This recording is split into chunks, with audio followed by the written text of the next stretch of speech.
Hey there, quarantine flans. Flans. Hey there, quarantine fans. Schlad here. Just let me get my green screen set up real quick. All right. Virgin versus Chad. It's a meme. We all know it. We all enjoy it. But do we know where it comes from? Its origins. I was wondering this the other day and I decided to look into it. I could just point you to the very first post on 4chan and be done with it, but I wanted to go a bit further. I want to understand what circumstances led to its creation. From its humble origins as an incel meme on 4chan to its own subreddit with over 140,000 followers, its history is quite the rabbit hole. Our journey begins way back in time, before incels, before 4chan, before anime, even before civilization. We're going all the way back to the beginning of the universe. I decided to break down this educational journey into 6 chapters because who the hell has the patience to sit through an hour-long video about this shit? Before we get started, I'd like to thank Blockbuster for sponsoring this video. Blockbuster, now in over 11 locations worldwide. Blockbuster. Alright, let's begin. Current understanding of our universe states that it began with the Big Bang, approximately 13.8 billion years ago. This is widely considered by scientists to be the first ever Chad move in history, the biggest bang ever recorded, if you know what I'm saying. The universe still brings it up in bars to this day. 4.6 billion years ago, our sun is formed, followed shortly later by the formation of our Earth, 4.5 billion years ago. Around 3.7 billion years ago is the earliest undisputed evidence of life on this planet. Very simple unicellular organisms that reproduce asexually. 3 to 3.5 billion years ago, we have the earliest evidence of multicellular organisms, the cyanobacteria.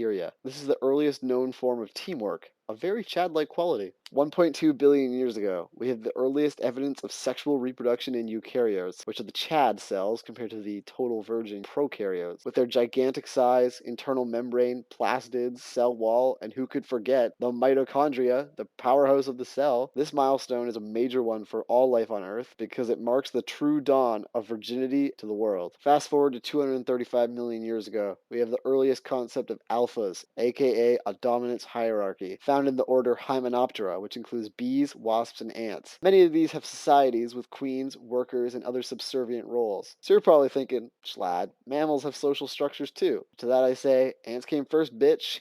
225 million years ago, the earliest mammals appeared. All mammals reproduce sexually. Being a virgin is the greatest waste of life because your little rat genes will never go on to evolve into something cool like a human, a dolphin, or a Sasquatch. Jump forward to 2.8 million years ago. We have the earliest humans, the earliest being Homo habilis. Homo erectus appeared approximately 2 million years ago and spread throughout Africa and Eurasia. They were known for their ultra Chad-like features, huge heads and teeth, rippling muscles, powerful jawlines, and sloping foreheads, which made them quite the sight. If you want to learn more about these guys, I recommend this PBS Eons video, or if you like more educational videos, this Salmonella video. Side note, while I was researching this video, I came across this theory that Homo erectus were extremely lazy, and that is why they went extinct, which is fucking hilarious. I like to imagine a giant ape just lounging in a hammock while his tribe starves to death. 1.8 million years ago, we see the rise of the hunter-gatherer society in many Homo species. Contrary to popular belief, the concept of alpha male hunters and beta male and female gatherers is false, and the societies were egalitarian, meaning there was not one single leader. Power was split amongst the tribe. They had shared resources, community assistance. What I'm trying to say is ancient humans were commies. 350,000 years ago, we have the first modern humans, Homo sapiens. Our ancestors lived that hunter-gatherer life for a long time and spread all around the world.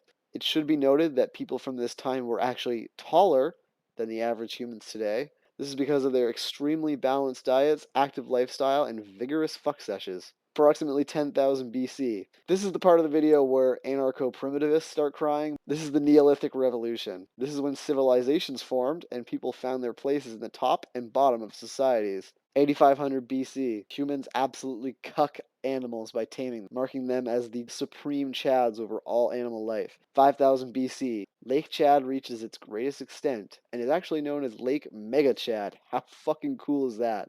3200 BC, 3000 BC, 1600 BC, 600 BC. The Egyptians, Indians, Mesopotamians, Chinese, and Mesoamericans all invent written language independently to record just how much pussy they're slaying and other stuff like how to farm and shit like that. Now that we're entering the era of recorded human history, I'll start bringing up some notable virgins and chads throughout history as we go through the timeline, alright? But first, a quick showcase of humans making art depicting the chattiest of their society, from ancient Greece and Rome to ancient China, where we have the first known virgin versus chad comparison. With this, we have proof, alongside the Kek deity, that meme magic is real. Around 1120 BC, we have the emergence of the first major ancient Greek period dialect groups, which brought us the letters alpha and beta for the first time. 600 to 500 BC, Bohr vessel. 600 to 500 BC, Etruscan ceramic. 412 BC, the Cynic philosopher Diogenes of Sinope is born in Sinope, I believe. He is known for completely rejecting Greek society, living in a barrel in a public market, masturbating and shitting in public, and crashing Plato's lectures, among a ton of other things. 18 BC, the Virgin Mary is born in Nazareth. She is probably the most famous virgin of all time and is a venerated saint in both Christianity and Islam. She also had a kid that did some stuff. He was a total virgin too. Fast forward to 1162 AD. Temujin Borjigin, totally butchered that name, aka Genghis Khan, is born. He was such a turbo chat, and he heralded so many children, mostly from rape, but it was a different time, there was no Twitter around to cancel him, that it is estimated that 1 in 200 people alive today are directly descended from Mr. Borjigin here. 1312, the start of the reign of Mansa Musa I of the Mali Empire, widely considered to be the wealthiest person to ever exist. He was so rich that when he went on a pilgrimage to Mecca in 1324, he gave away so much gold along the way that he single-handedly devalued the currency of wherever he went. Early 1500s, Henry VIII of England. He's one of the first known men with such a humongous dick that he needed to make it part of his battle chad armor. 1600s, we have the invention of magic lanterns in Europe. They were early projectors that could project paintings and prints onto transparent plates onto a wall. According to Wikipedia, they were used for entertainment purposes, but we all know that that means porn, because any form of entertainment that can have porn on it will have porn on it. 1643, the birth of Sir Isaac Newton, another famous virgin who contributed a ton to science,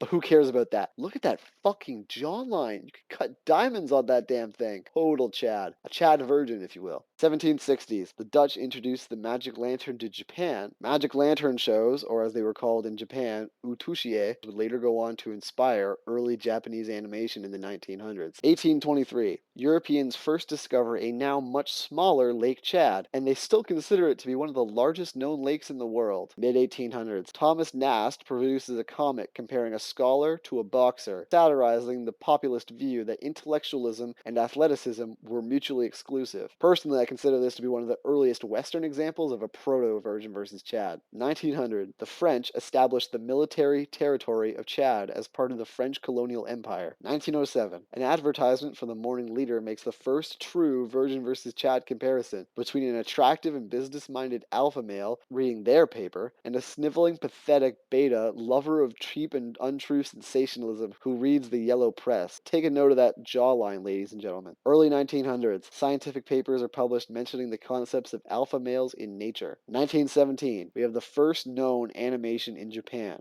This would later lead on to the production of anime. 1939, a paper publishes a comparison between a eugenically and a socially desirable woman, which is likely the very first Becky versus Stacy meme. It depicts the social woman as nothing but eye candy, and the eugenic woman as one who is much more capable of raising a child. This was published around the same time another famous virgin was promoting eugenics in Europe as well. August 29th, 1949, the first Thads of this world are born, the Bogdanovs. These two are the pinnacle of human beauty, and likely control all world affairs like puppeteers behind the scenes. It's rumored that their IQ is immeasurably high, and that they can see into the future and the past simultaneously. August 11th, 1960. In one of the greatest victories in the decolonization of Africa, Chad gained its independence from France, and went on to become one of the most corrupt and least stable countries on earth, with civil wars and coups about as common as rain is in England. Mid-1960s, Osamu Tezuka creates the characteristic anime art style, which spreads internationally later in the 20th century. August 21st, 1987, Rod Amato's magnum opus, the Garbage Pail Kids movie, was released, and with it, the first known use of the word normie. What are normies?